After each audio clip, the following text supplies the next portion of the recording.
Well, hey guys, I am Grillmeister Damon. And I am Lou Barbecue. Today we are making chili. You like chili, Oh, especially on the grill? Yes, you make a really, really fine chili. I do. Thank you. You're very What we're going with today is a white chili. White chili would typically be made with chicken, but today we're going a little different. Yeah. We're doing whole hog chili. Ooh.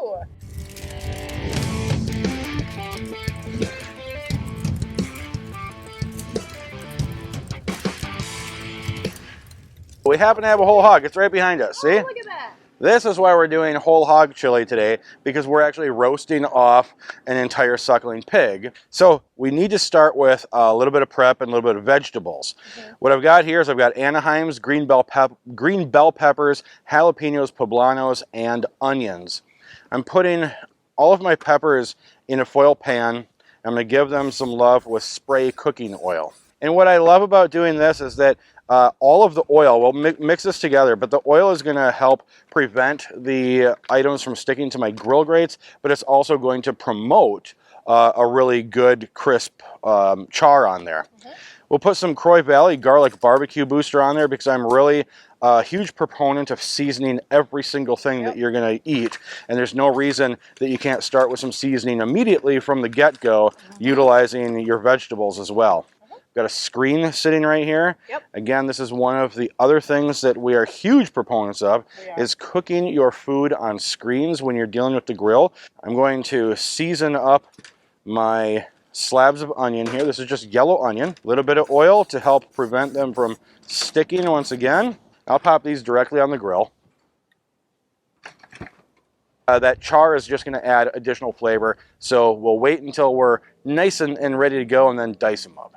All right, so all of the peppers and onions have been charred. They're nice and soft, but still have a little bit of bite to them. So first thing that goes in the pot, Butter. butter. Butter is a good start to just about everything. Why don't you tell everyone else what the rest of the ingredients are, Lou? We've got so many good ingredients. So we've got a plethora of different beans. We're going for more whiter beans because it's a white chili, so you don't want a bunch of dark red beans in there. We've got some minced garlic, we've got cream cheese, we've got Gruyere cheese, wine. How can you go wrong? Wine, butter, and cheese. It's super decadent. It is. The temp that we're cooking this pig at today is about 315 degrees. We don't want to go too hot because it does take time to properly cook the meat and for fat to render out and everything to get done the way you want it. But if you went too low and slow, seriously, this could be an ordeal that takes you 12 hours. So I just want to show you here, I've got peppers and onions all diced up, but I separated out the jalapenos. That's probably, I've got a kind of a rough chop on the onions here, but on the peppers, I've probably got about a 1/4-inch dice.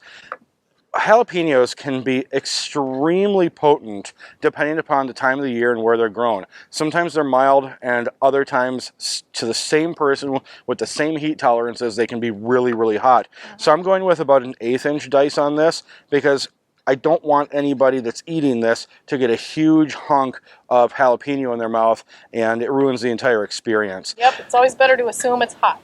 Yep, little small dice, like I said, 1/8-inch dice, and that's going to go a long way for even distribution, where you're adding some spice to your bite, but it's not overwhelming.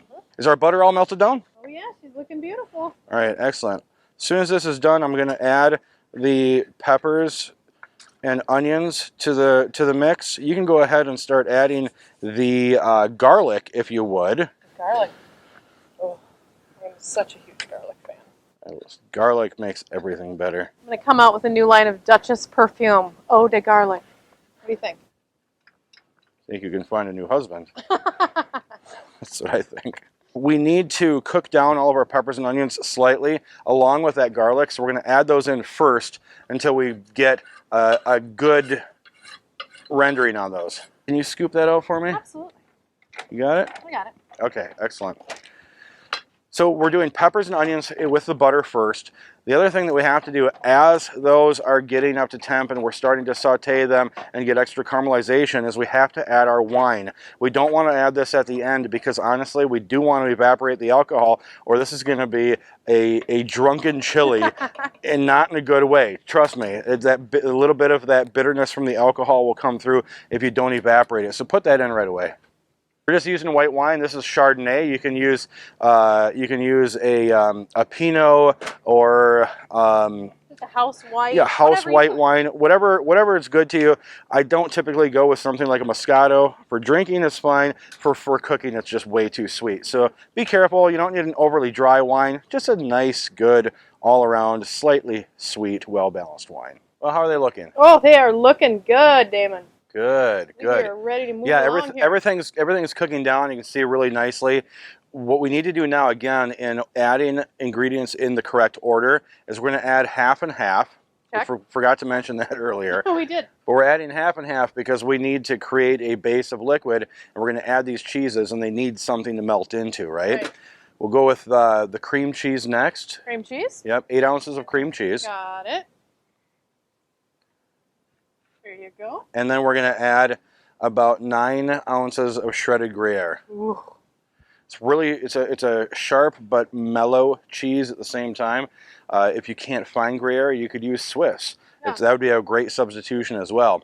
So now that there's a lot of liquid in there, all of that cheese can get into the liquid and start melting down. And no matter how long we cook this, that cheese is not going to break because it's already in a white cream base. The pinto beans that we've got over here and the Great Northern beans that we're going to add, those are already cooked down. They're a canned bean. We didn't have to soak them or anything. So if we added this right now, those could break down by the end of the time that the chili is ready to go. So again, it's important to keep a certain set of ingredients going in at any particular time. Last thing that we're going to add right now is we're going to add Croix Valley's Garlic Barbecue Booster.